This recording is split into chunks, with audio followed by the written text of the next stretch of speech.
सुदीवम प्यारे बच्चों,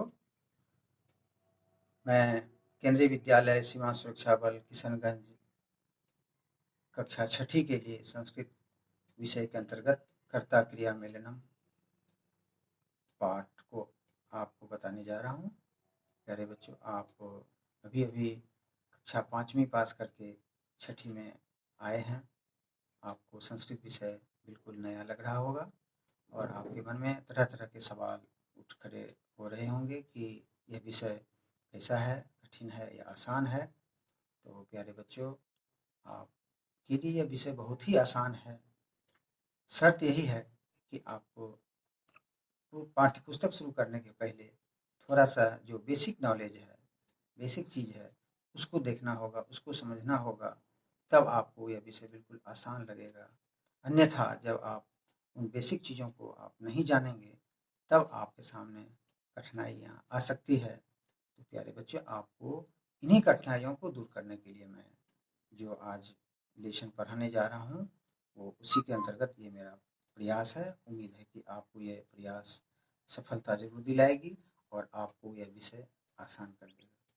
तो प्यारे बच्चों, सबसे पहले मैं आपको जो बताने जा रहा हूँ उसको आप नोट भी करेंगे। वो है सार्वनामिक कर्ता और क्रिया मेलनम। आपको ये नोट करना है और पढ़ने के लिए सबसे पहले आना है। उसको कैसे पढ़ेंगे आप पहले ये देखिए, उसके बाद मैं आपको धीरे धीरे इसके बारे में बताऊंगा ये क्या चीज़ है। सह तौ ते त्वं युवां यूयम् अहम आवाम वयम। प्यारे बच्चों, आपको भी इसी तरह से बोलना है। सह तौ ते, आपको याद करने की विधि मैं बता रहा हूँ, इसको गीत रूप में याद कर सकते हैं। सह तौ ते त्वं युवाम यूयम अहम आवाम वयम। आप इस तरह से 3-3 करके इसको याद कर सकते हैं। और उसके साथ उसका अर्थ दिया हुआ है। सह का अर्थ क्या होता है, तो का अर्थ क्या होता है, ते का अर्थ क्या होता है। तो प्यारे बच्चों, आप इसको नोट कर सकते हैं और लिख भी सकते हैं, सुन सकते हैं। सह का अर्थ है वह, तो का अर्थ है वे दोनों, ते का अर्थ है वे लोग, त्वम का अर्थ है तुम, युवाम का अर्थ है तुम दोनों, यूयम का अर्थ है तुम लोग या तुम सब, अहम का अर्थ है मैं, आवाम का अर्थ है हम दोनों, वयम का अर्थ है हम लोग। तो इस प्रकार से प्यारे बच्चों, आपने सह तोते का अर्थ जान लिया। अब इसके बाद आपको इसे याद रखना है, ताकि आपको जब ज़रूरत पड़ेगी वह का क्या है संस्कृत, वे दोनों का क्या है, वे लोग का क्या है, तो आप तत्परता के साथ जान सकेंगे कि वह को संस्कृत में सह बोलते हैं, वे दोनों को तो बोलते हैं और वे लोग को ते बोलते हैं। तो आइए अब हम लोग ये देखते हैं कि सह तोते जो है वो उसको हम प्रथम पुरुष कहते हैं। इंग्लिश में इसी को थर्ड पर्सन कहते हैं। और त्वम युवाम यूयम, इसे हम मध्यम पुरुष कहते हैं, या इंग्लिश में इसे हम सेकंड पर्सन कहते हैं। अहम आवाम वयम, इसे हम उत्तम पुरुष कहते हैं, इंग्लिश में इसे हम फर्स्ट पर्सन कहते हैं। तो प्यारे बच्चों, आप इस कर्ता के बारे में आपने जाना कि ये आपके सामने 9 सार्वनामिक कर्ता हैं और उसका अर्थ आपने जाना। और इसके साथ जो वर्तमान काल का प्रत्यय है, वर्तमान काल को संस्कृत में लट लकार कहते हैं, और इसका जो प्रत्यय लट लकार का होता है वो मैं आपको बताना चाहता हूँ। वो है ती, तह, अंति, सी, थह, थ, आमी, आवह, आमह। अरे बच्चों, ती सह के साथ ती लगता है। ये आपको यहाँ पर ध्यान देना होगा कि किस कर्ता के साथ कौन सा प्रत्यय मिल रहा है। इसीलिए इस टॉपिक का नाम आपको कर्ता क्रिया मेलनम। ये हो गया कर्ता, और ये क्रिया में या धातु में लगने वाला प्रत्यय हो गया वर्तमान कालिक धातु, है ना, से लगने वाला ये प्रत्यय हो गया तीत अंति, सीथा थ, आमी आवा आम।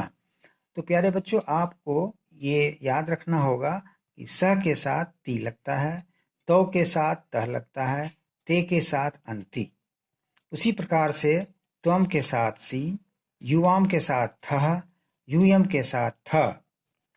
उसी प्रकार से अहम के साथ आमी, आवाम के साथ आवह, वयम के साथ आमह। तो आप इसको याद करेंगे इस तरह से, सहती तो तह ते अंती, त्वम सी युवाम थह यूयम थ, अहम आमी आवाम आवह वयम आमह।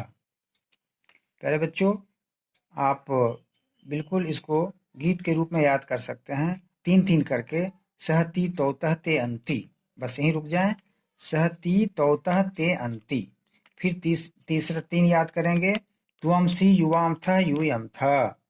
उसके बाद याद करेंगे अहम आमी आवाम आवह वयम आमह। तो इस प्रकार से आपने देख लिया ती अंती और कर्ता सहतोतो के साथ किस तरह से ये दोनों आपस में मिलते हैं। अब इसके बाद हम देखते हैं एक धातु। धातु को आप इंग्लिश में पढ़े होंगे वर्ब के रूप में, और हिंदी में पढ़े होंगे क्रिया के रूप में, और संस्कृत में इसी को धातु के रूप में हम आज पढ़ेंगे। तो संस्कृत में धातु को, क्रिया को धातु कहते हैं, वर्ब को धातु कहते हैं। तो हम पठ धातु के साथ आज हम ये वर्तमान कालिक प्रत्यय को जोड़कर देखेंगे कि कैसा रूप बनता है, क्या रूप बनता है। तो इसी के साथ हम एक क्रिया का वर्तमान काल में लट लकार में रूप बनाना भी सीख लेते हैं।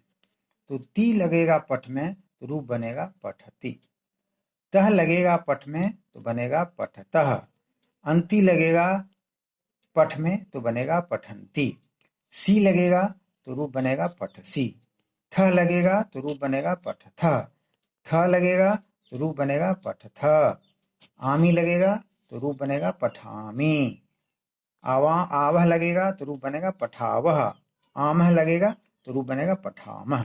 तो इस प्रकार से पठती पठतः पठंती, पठसी पठथः पठथ, पठामी पठावह पठामह, ये रूप बना। अब प्यारे बच्चों, आप ये देखेंगे ये सब चीजें तो हुआ, लेकिन आप सोचते होंगे कि इसका क्या मतलब हुआ, क्या प्रयोग हुआ, क्या जरूरत हुई। ये सहतवते तितंती पठती पठता पठंती, इसकी क्या जरूरत है। अब आपको प्यारे बच्चों इसकी जो महत्ता है वो अब आपको समझ में आएगा कि इसकी क्या जरूरत है संस्कृत में।